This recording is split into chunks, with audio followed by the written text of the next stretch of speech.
All right. Why is my camera not focusing at all?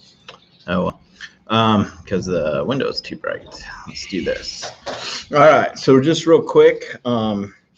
Yes, I'm wearing the same shirt as from yesterday. My son got a little sick last night, so I let him stay home. So my whole day is ruined as far as productivity and everything else. He's a good kid though, and there's a little bit of background noise because he's watching his tablet. But just a quick update on the Pentagon's UAP report. I just read the 9-page summary. That's the unclassified version, and it's pretty much a big dud. I didn't expect much, but I did expect that they'd acknowledge things a little bit more, and they did not. If anything, all they did was basically make a plea for more sensor technology, talking about how things needed to be correlated between DoD and intelligence agencies to try to get like a standard format for reporting so that they can get all the data into one central repository so that they can analyze it, number crunch it, and try to figure out what things are. And then it had the usual breakdown in these types of things of like how UFOs or UAPs now, unidentified aerial phenomena, which is interesting because in the report it talks about most of the data coming from the Navy. And, there'd be a lot of underwater, I forget what the 3-letter acronym, unidentified underwater phenomena. I don't know, whatever the 3-letter acronym is for submersible things. I predicted there would be the talk of the drones, and there was a little bit of that. But yeah, they had the usual breakdown of, it's weather phenomena, it's probably other countries stuff, and then there's the stuff we don't know about. And it talked about briefly how military sensors are designed for specific missions, and tracking UAPs and stuff isn't necessarily what they're good at. So it was pretty much nothing, which kind of surprised me. I thought they'd throw a little bit out there, and then it did acknowledge that these things could be a national security threat as far as the skies are getting busier, and these unidentified aerial phenomena have disrupted training, which was an interesting admission. And kind of crowd up the skies, whatever they are. But the report didn't go out of its way to say that these things are non-terrestrial or alien or anything else.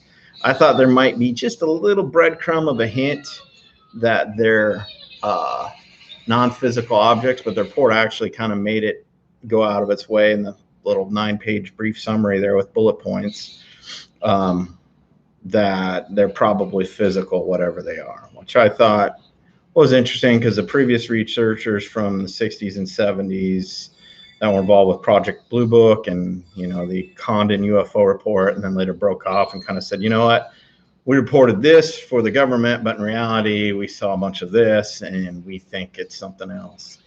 But what's the good news in this report? Like I said on my other video, which I might link sometime, probably not right now because I got to get back to work, on how I thought, the more information comes out, the more people get curious and start looking at it, the more you're kind of giving it ritualistic kind of authority to come at our reality a little bit more. And I went into what I think the stuff really is. It's a bunch of stuff. I mean, there is the atmospheric stuff. There is foreign competitor, advanced drones and stuff. There's probably some stuff that's ours. That's like I saw this one helicopter chase video, and somebody made the comment that this is, a platform that you were chasing was actually the follow-on to the retired Aurora plane. I remember that alleged Aurora replacement to the SR-71 and A-12 planes that the CIA and the Air Force flew was all the rage to talk about in the late 80s, early 90s. And there was never any acknowledgement that it existed other than Aviation Week in Space Daily. I forget what space technology, that's what it is. They, had a bunch of analysis of, like pulse engine appearing contrails going across the sky and speed related to it, and how that was probably some advanced spycraft and some hints at maybe some design details of the Aurora. But anyway, I guess it burned some kind of weird fuel, and there was some helicopter footage of something that was burning something green, had a green contrail. So somebody was saying, yeah, that's probably some kind of follow-on to the Aurora using a similar fuel. So that made sense. But anyway, if you're just popping in, yeah, the UAP report was pretty much a big dud, and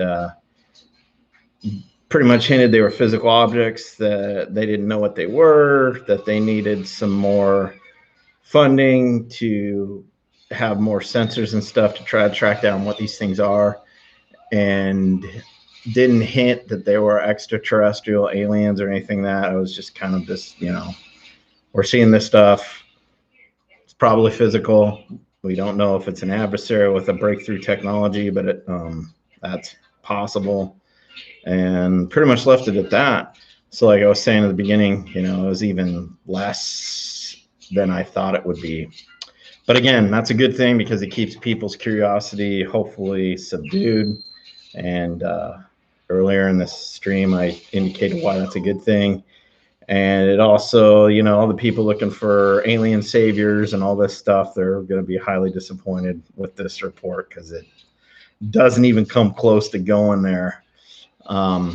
So that's it. I got to get back to work here, but just a quick update on the UAP report. I'm sure there'll be tons of YouTube videos and stuff like that out there that you can consume. My takeaway is it was a big nothing, even less than a big nothing than I thought it would be. I thought there'd be a couple little breadcrumbs in there that would make it interesting, but it is interesting that in the sense that they released a report. It's interesting that they're requesting kind of standardized reporting amongst all services and a centralized data collection so they can further analyze what they're seeing.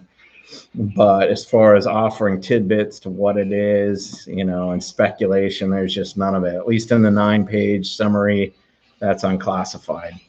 So it's out on the net. I don't have a link to it. Somebody sent it to me on my phone. I'm too lazy to go grab it, but just Google it. It's on DNI, something.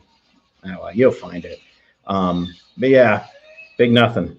So anyway, happy Friday. I hope your weekend's well. I'm also going to do, I probably won't link it here, but I'm going to do a military comparative analysis video tonight.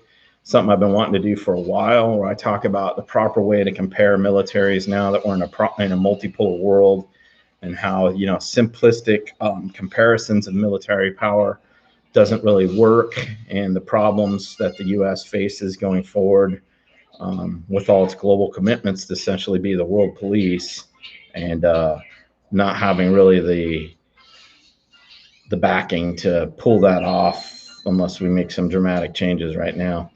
But anyway, happy UFO hunting out there. Good luck, and check out some other videos. I'm sure there'll be, you know, I'm sure Richard Dolan will have his take. Other people will have their takes, and they'll be mostly mad that it wasn't any kind of smoking gun or anything. I'm, you know, just as someone who likes to talk about interesting things, I'm a little disappointed that it wasn't much. But at the same time, that's probably a good thing. Anyway, happy Friday. And if I can figure out how to turn this off, here we go. And happy Friday.